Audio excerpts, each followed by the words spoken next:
એ દિવસે હું ગઈ ને ત્યાં 50 વધુ ટોળું હતું. ત્યાં મતલબ 100 જણાનું ટોળું હતું, પણ એક વ્યક્તિ પણ આગળ આવ્યો નહીં ત્યાં મતલબ બોલવા માટે.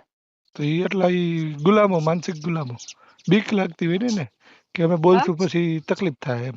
પણ આપણે જયારે આવું થાય ને ત્યારે આપણે એક નથી થતા, એનું કારણ છે કે આવા જે બધા નમૂનાઓ ગામડામાં પડ્યા છે ને એને હજી મગજમાંથી બીક નથી જાતી. નથી જતી. એટલા માટે તો આપણી કુમ પાછળ લઈ ગઈ ને એટલે હજુ સુધી ગુલામી કરે છે ને શાયદ હજુ કરશી. આજે ફોટા સ્ક્રીન ઉપર દેખાય છે ને, ટૂંકા વિડીયો, એ બનાસકાંઠાના પાલનપુર તાલુકાના ધાણધા ગામના અને ઈ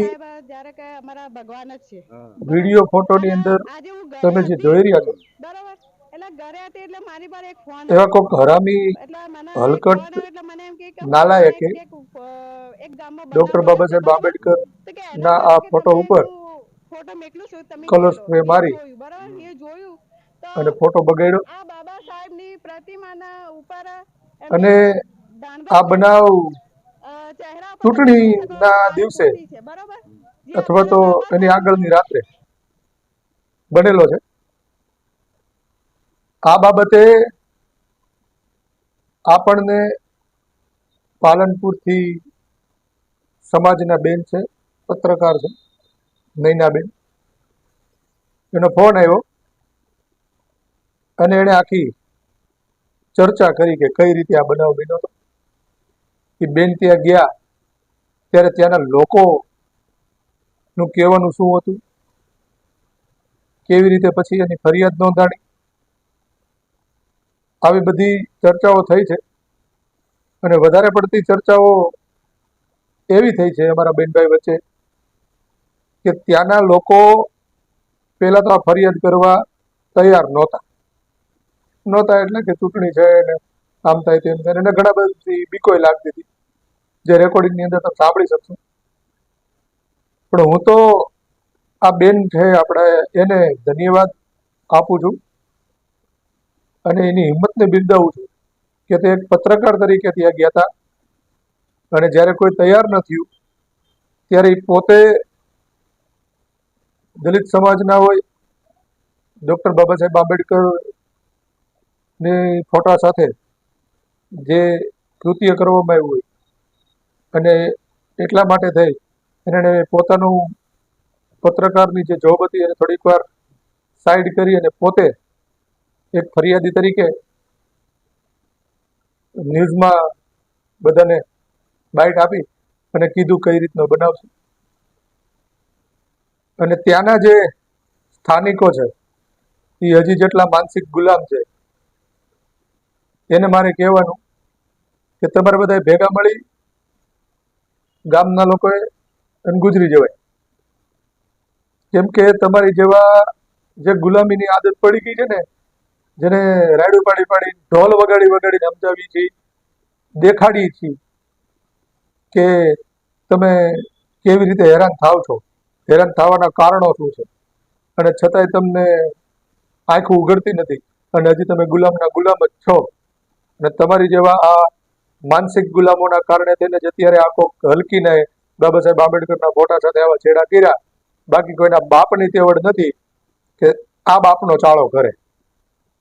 એટલે પહેલા તો તમને જ કહીશું કે ગુલામીમાંથી બહાર આવો, લડતા શીખી જાઓ, ત્યાં સુધી તમારો મેળ નથી આવવાનો અને જ્યાં સુધી તમે લડશો નહીં ને ત્યાં સુધી તમે ગુલામ જ રહેવાના છો.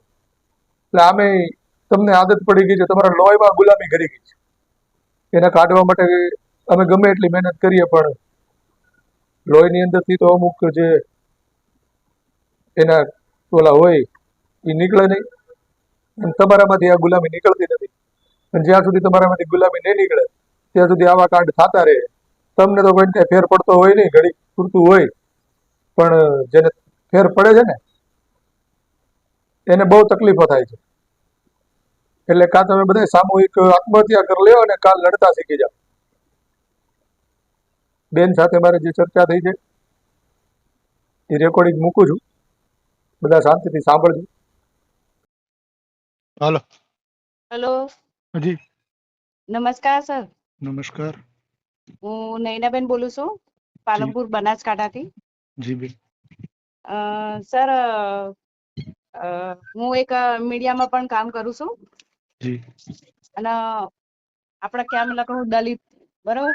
હા હા હવે સર એમાં એવું હતું ને, આજથી 3 દિવસ પહેલા જ્યારે આપણે ઇલેક્શનની તારીખ હતી, બરોબર, 7 તારીખે, હા ત્યાં અહીંયા બનાસકાંઠામાં અહીંયા આપણે દાણગા ગામમાં દાણગા ગામમાં બાબા સાહેબનું પ્રતિમા હતી જે પેન્ડિંગ દોરેલી હતી. હવે એની ઉપર કોઈની કાળી પોતી, હમ બરોબર, એમની છબી બગાડવામાં આવી, ત્યાર મતલબ. હા તો હવે ત્યાં મને સમાચાર મળ્યા, હું ત્યાં ગઈ, એક મીડિયા કર્મી તરીકે ગઈ, બરોબર. પણ હા ત્યાં જ્યાં પછી ક્યાં મતલબ જે આપણા ગામના હોય ને એ બધા કોઈ આગળ આવ્યું નહીં. હમ ક્યાં મતલબ કે કોને કર્યું ના કોઈ ઇન્ટરવ્યુ આલવા કોઈ તૈયાર હતું નહીં. બરોબર. બરોબર છે. એટલે એમાં એવું થયું, પછી હું મીડિયા કર્મી તરફથી મેં સાઈડમાં મૂકી દીધું એ, અને હું એક દલિત તરીકે હું મારા જાતે હું ઇન્ટરવ્યુ આપ્યું અને હા પોલીસ સ્ટેશનમાં જઈને એક FIR કરાવી, બરાબર, કે મતલબ. હા પણ હવે મેં એમાં એવું પણ કીધું હતું કે કોઈ કહેવાનો મતલબ કે આ કોણે કર્યું, ગામ વાળાને તો ખબર તો હોય જ, બરોબર. કેમ કે ત્યાં કણ ઠાકોરો પણ છે, ચૌધરી પણ છે, અન્ય ઘણા બધા વ્યક્તિ પણ છે, બરોબર. ત્યાં મતલબ હા બધી કુંભ આવી ગઈ અંદર. બરોબર. પણ હવે ઇલેક્શન ના દિવસે આવું કર્યું તો અમે પૂછ્યું, કીધું કેમ તમે કોઈ આગળ નથી આવતો? તો કે અમે સાંજે 5 વાગે જેવા અમે આવશું. તો સાંજે 5 વાગે જેવા જયારે બનાવ આગલી રાતનો હતો, હમ 6 તારીખનો બનાવ હતો, બરોબર. 6 તારીખનો બનાવ હતો કે તમારું પોસ્ટર એ વખતે તાર તો હટાઈ દેવું હતું ને, હમ તમે એ કેમ હટાવ્યું નહીં? ને હવે તમે એમ કહો છો કે અમારે કશું કરવું નથી. એ બાબતે મારા થોડી બોલચાલ એ બાબતની થઈ ગઈ, ક્યાં મતલબ, બરોબર. હા હવે એક્શન લીધું, પણ હવે એ લોકોએ ફરીથી એ લોકોએ પેન્ટિંગ ઉપર, એ તો પેન્ટિંગ જ છે, બરોબર, હવે એની પર બીજું પોસ્ટર લગાવી દીધું બાબા સાહેબનું, અને હા કઈક આવેદન પત્ર પણ આપ્યું. પણ મારું કેવું એમ છે કે આવેદન તમે પત્ર આલ્યું, હવે એક ગામમાં હમણાં 2 થી 3 વખત આવું બનાવ બન્યું, હમ બરોબર. એટલે એમાં તમે કઈ હેલ્પ કરી શકો? બેન, આપણે હેલ્પ જ કરવા બેઠા છીએ, અને સમાજનું હોય ત્યારે હેલ્પ માંગવાની ન હોય, કહેવાનું જોઈએ કે આવું થાય છે, આમાં હા શું કરવું, બરાબર. હા તો હા બીજી વાત એ કે તમે જે ફરિયાદ આપી છે હા પોલીસ સ્ટેશનમાં, એની FIR થઈ છે? હા, FIR થઈ ગઈ. FIR થઈ ગઈ છે, હા, FIR થઈ ગઈ. બરાબર. મને એ FIR ની નકલ મોકલજો ને. સર, આ તમારો વોટ્સઅપ નંબર છે? અમારો WhatsApp નંબર જ છે. મને FIR હા ની નકલ મોકલજો ને, ત્યાંના જે કોઈ પોલીસ કર્મી હોય ને, PSI કે હા PI, હા હા એનો નંબર મોકલજો. હા, એટલે એમનો એની સાથે નંબર વાત મોકલું. કરીને કે આવું અવારનવાર ત્યાં બને છે, હા હા તો આમાં તમારાથી થતી કાયદાકીય કડક જોગવાઈઓ હોય ને એ પ્રમાણે હા હા. બરોબર. કલમો એટલે ઉમેરી અને એને ગમે ત્યાંથી શોધી લાવો, એટલે બરોબર. બીજી વાર એ અને લોકો ધ્યાન રાખે. મારું કેવું એમ છે સર હા કે ગામ વાળાને આપણે ત્યાં એકવાર આપણે બધા ભેગા થઈએ, કે મતલબ, અને ત્યાં ગામ વાળાને જઈને કેવું છે કે કેમ તમે લોકો કોઈ બોલવા તૈયાર નથી. અને ગામમાં આપણો કોઈ હોય જાણીતો, ઘણા બધા છે અંદર. હા, તો એનો કોઈનો નંબર હોય તો એને બધા નંબર આપો, એટલે એને ત્યાં ફોન કરીને હું વાત એ કરે. દિવસે હું ગઈ ને, ત્યાં 50 વધુ ટોળું હતું. ત્યાં હમ મતલબ 100 જણાનું ટોળું હતું, હમ પણ એક વ્યક્તિ પણ આગળ આવ્યો નહીં, ક્યાં મતલબ બોલવા માટે. તો એ એટલા ગુલામો, માનસિક ગુલામો, બીક લાગતી હોય ને કે અમે હા બોલશું પછી તકલીફ થાય એમ, એને ગામથી બીક લાગતી હોય.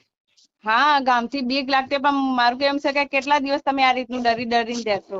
તો પણ આ લોકોને શું છે કે ગુલામી કરવાની આદત પડી ગઈ છે ને બેન. હા, આદત પડી. જયારે મારું કેમ છે કે અત્યારે આ ઇલેક્શન તારીખે જો ને, આવા બીજેપી રૂપાલા કઈક ક્ષત્રિય સમાજ વિશે બોલ્યા હતા 2 શબ્દો, બરોબર. હમ હવે તમને પણ ખ્યાલ છે ને મને પણ ખ્યાલ છે, બરોબર, કે એ વખતે ક્ષત્રિય સમાજ એક થઈ ગઈ કોરે મોરે થી, કેમ કે આપડા તો ગુજરાત પણ માંથી એ જ બધી વસ્તુ છે જગ્યાએ, બરોબર. બેન, કે ઈ લોકો એક થઈ ગયા અને લડ્યા, અને સારે જો કે લડાઈ બરાબર જ લડે છે હા એની.